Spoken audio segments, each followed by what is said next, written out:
السلام عليكم، مرحبا بكم معايا فيديو جديد ان شاء الله. اليوم غادي نحضروا السلو ولا التقاوت ان شاء الله. دابا على الابواب رمضان ان شاء الله بحول الله غنديروا واحد السلو اللي كيكون معلق وزوين بدون جلوتين وبدون بلا زيت بلا زبده، غيكون صحي 100%.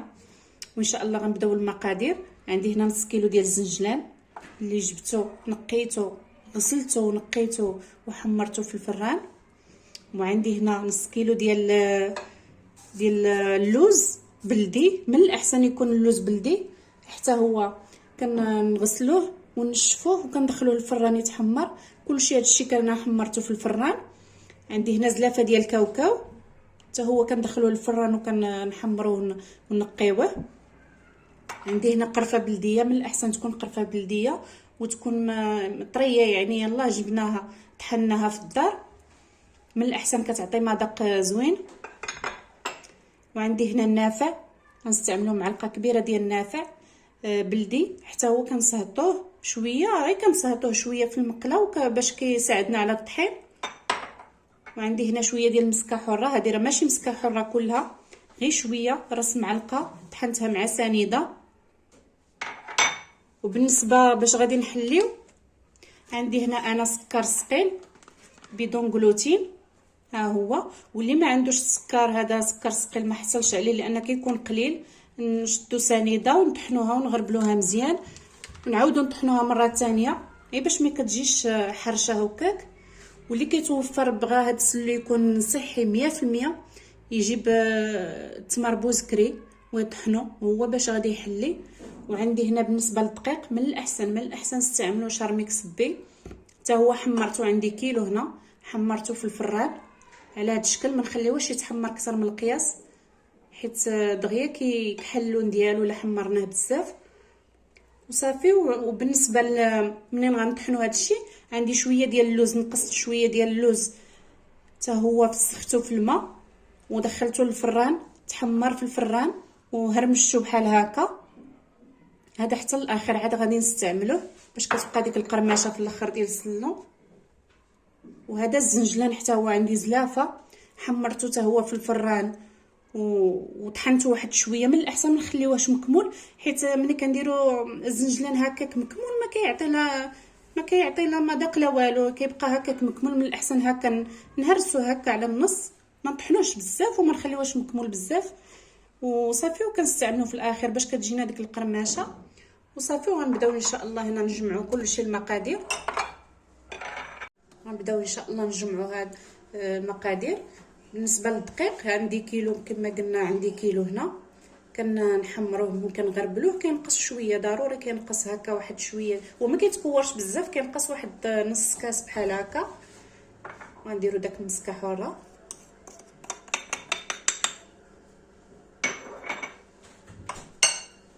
نافع، نعمر معلقه بحال هكا، معلقه كبيره ديال النافع.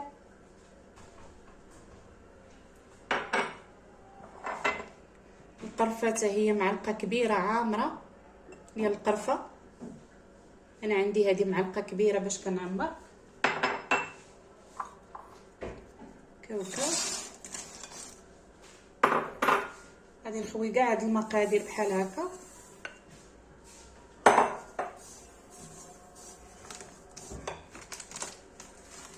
السكر نغربلوه،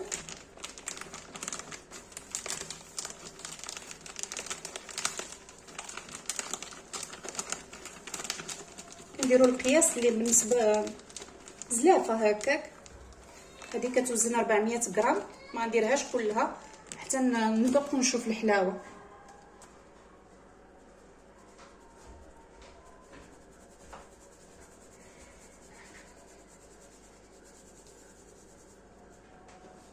من الاحسن هادشي نديروه في شي حاجه اللي تكون كبيره باش يتسع لينا هادشي. الجبانه هذه صغيره، من الاحسن نخدموا في شي حاجه اللي تكون تيسه ولا شي قصريه باش يتخلطوا المقادير كلهم. خدموا على راحتكم. نزيدو حتى هو اللوز، حنا غنخلطوه غنطحنوا كلشي حتى نحسو بداك الخليط كله تطحن مزيان وتعلق.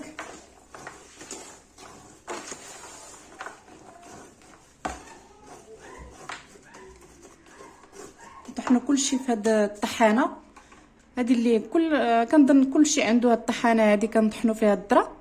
غادي نطحنوا فيها كلشي وغادي نرجعوا مع بعض.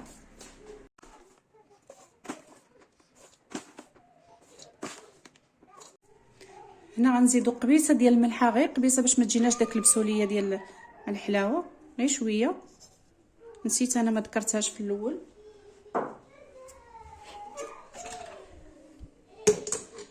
صافي وكنطحنوا كلشي، كنطحنوا بشويه بشويه باش ما تغلبش عليكم. بعد ما طحن تسلو بحال هكا كيجينا على هذا الشكل معلك، كيجيو زوين فيه واحد المذاق واعر. هانتي كيجي معلك بحال هكا.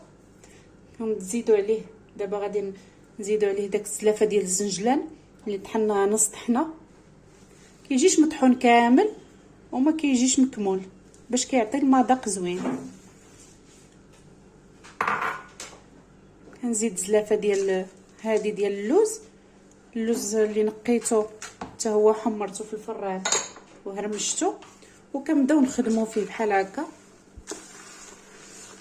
ندخلوا فيه داك الزنجلان واللوز.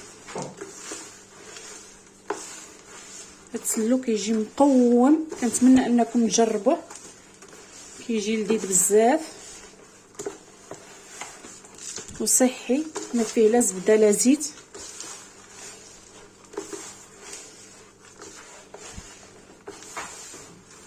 صافي كنبقاو ندخلوا فيه داك الشيء بحال هكا نعجنوه. كياخذ الوقت شويه، كاين غير بشويه بشويه. هذا هو السلو ديالنا من بعد ما وجد، كيجي على هذا الشكل. بعد ما طحناه ودخلنا فيه داك اللوز والزنجلان كيطلق هو ليدام ديالو اللي فيه ديال اللوز وديال الكاوكاو، وكيجي صحي 100%. وكنتمنى انكم تجربوه، بصراحه كيجي زوين. واخا الكولور ديالو ما عاطيش في الضوء مزيان، ما عاطيش في الكاميرا مزيان، وكنتمنى انكم تجربوه. شو كيجي معلك ومقوم.